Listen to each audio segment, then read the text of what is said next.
Alright, we're back right away with the third and final Zatch Bell video. This is Zatch Bell the card battle, The Gathering Storm. Don't exactly know what this is. It's the Elite Collection with Imminent Destruction. I'm actually going to look at the packaging this time because it is different. You see there's little like windows here into what I assume are going to be 2 cards in the set. 32 game cards, the Imminent Destruction set. I think there's 32 cards in a deck, so I'm wondering if that's actually supposed to be a deck. 1 page shield. I'll get to that later. That actually reminds me of something I saw in the rulebook that I think is really weird. 8 game cards, sideboard cards. So the game does have a sideboard. I don't think that was referenced at all in the rulebook. EX003 cut and paste. Haven't the slightest idea what that is. EX009 Kichiro.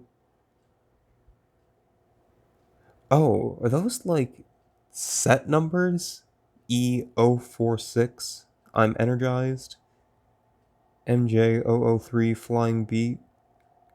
Spellbook construction tip. Nice. Definitely need those. Oh right. The what was it? Page shield. So with this game's system, the only cards that you ever actually take out of your spellbook are Momotos and partners. Momotos go into play. Uh-oh. The adventure continues. This like an ad thing? Oh, construction tips.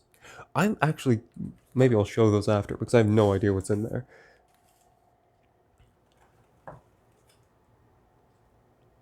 I think this is the page shield, perhaps. It's like a thick... Oh, page shield. Piece of cardboard, holographic. Got some cool looking art on it. So the page shield, the idea behind it is the only cards you ever take out of your spellbook... Oh, jeez. I didn't even open this. Like that. The only cards you ever take out of your spellbook are Momotos and partners. The Momotos go into play. They're kind of like your creatures in Magic the Gathering. They're the things that fight for you. Partners can be like equipped to certain Momoto based on their name and provide like either passives or active abilities. They activate in response to your opponent's stuff. The spells and event cards, they stay in the spellbook, and because you're not allowed to mess with the order of things in your spellbook, when you activate one, you still have to show it to your opponent. Activate like a spell or an event. You still have to show it to your opponent. And because there can be 2 like visible cards in the spellbook at a time, you don't want your opponent to see the other one. That's still like secret information. That's like your hand. So what you would do is you hold the page shield over the one that's supposed to be hidden while you're flashing the one you're playing to the opponent. Seems like a massive pain to me. Seems like it would just be way better to just take it out and show it to your opponent. So this is a different kind of card. This is one of the Majestic 12. This just goes into play, and it's not a Momoto, nor is it a partner. They have extra abilities. The rulebook just kind of had them like on a single page at the end and didn't really reference them. I feel like maybe it was a kind of card that got added later on or something. I feel like I recognize this card. I brought up before that I owned some of these as a kid. I'm wondering if I had this set or like I had booster packs and it had this in it.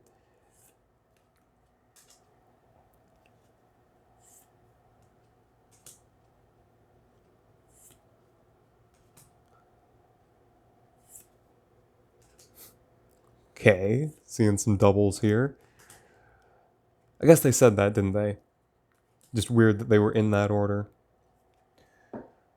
That's one of the packages. There's another entirely separate package in shrink wrap. Oh, right. I think those might have been the sideboard cards they were talking about. Now I have to open another package. Or a shrink wrap thing. Really glad a lot of games these days have like tear tabs to make things far more reasonable. In the last video, I damaged one of my cards trying to open this thing by sliding the scissors along it accidentally.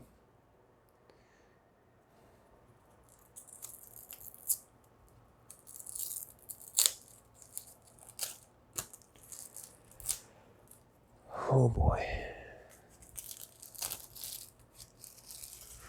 I have a big pile of plastic building up next to me from doing all these openings one after the other.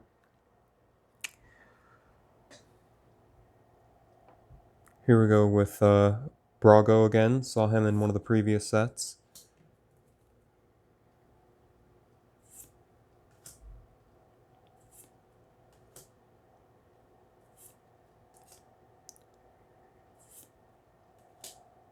So I actually have never seen this anime. I have no idea if this is original art or if these are like edited stills taken from the anime. Maybe they take the backgrounds out or something to make them look a bit more generic.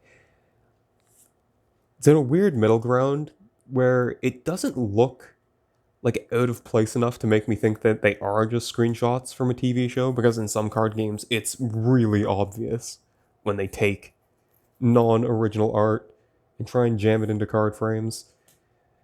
So it doesn't look like stills, but at the same time the art isn't necessarily high enough quality for me to believe that it's entirely original.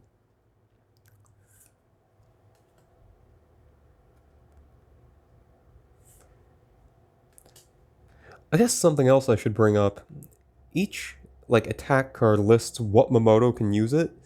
So you're left with these like really specific archetypes. It's like how in Yu-Gi-Oh! Everything's just like build a deck by matching up all the cards that share a few words in their name.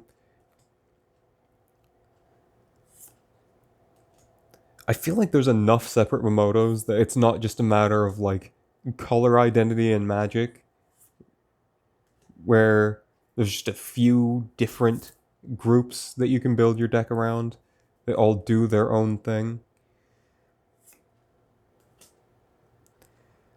Between what feel like some pretty strict deck building restrictions around using specific Momoto, and the fact that you're only able to play like at most 2 cards in a turn, because those are the front face-up cards in your spellbook, and then your opponent can see all of the permanents you have on the board, so even if you can activate their effects in response, there's still not a lot of surprise. I feel like there's a weird pull. The lack of randomness and the fact that you control the exact order of the cards in your spellbook, you don't draw cards, you have to construct your spellbook to know when to place your attacks and where to place your defense. Like, that side of it seems very skill-oriented. But then, as I was saying with the... Oh, geez. That's the final card, huh? And I feel like I was bringing up, I had some of these as a kid. I think this is the card that I specifically remember. Funny that it's how we end this whole series.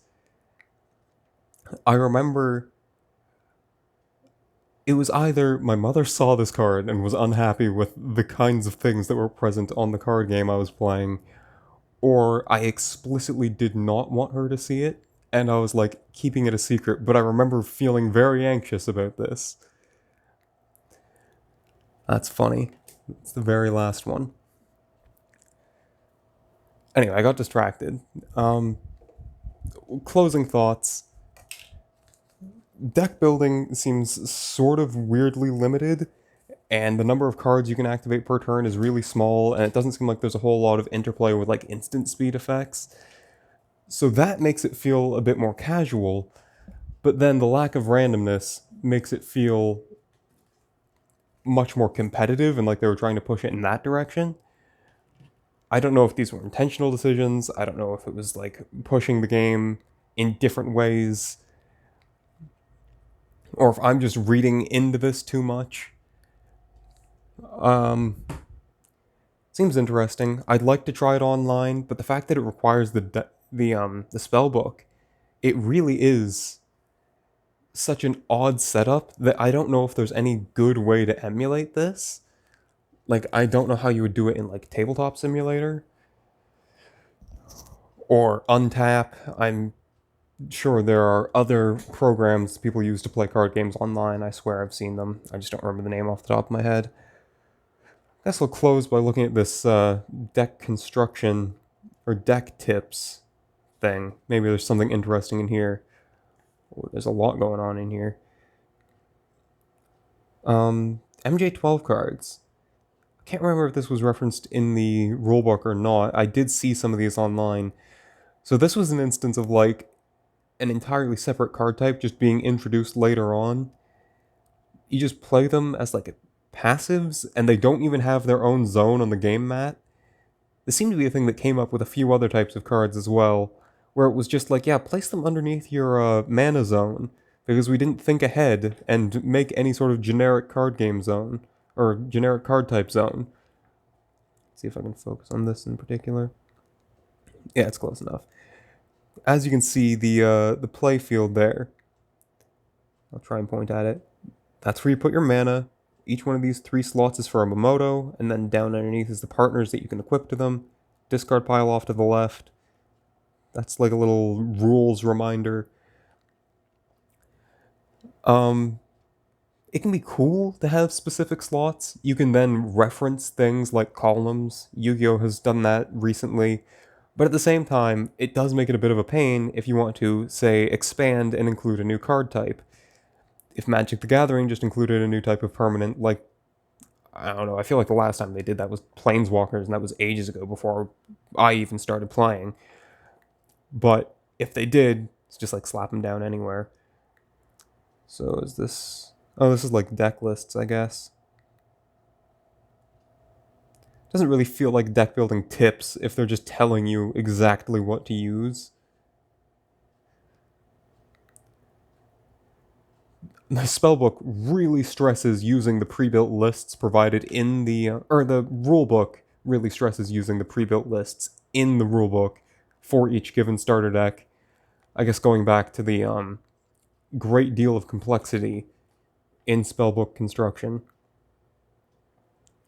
Adventure continues. This like an expansion pack or a new booster pack. Yeah, looks like it.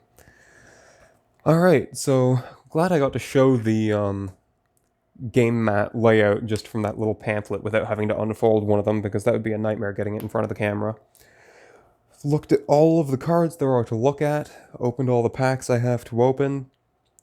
It was fun, I guess, revisiting a game I have the vaguest memories of from ages ago, even if I don't have a huge connection to either the game or the anime that it's based on.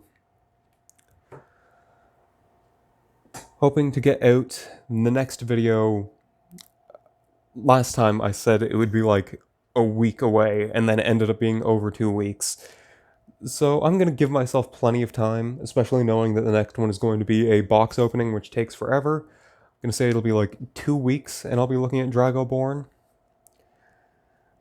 I'm sure all of my 0 subscribers will be very excited for that, but if anyone does happen to be watching this, hopefully you'll stay tuned for that, and if you do, I'll see you next time.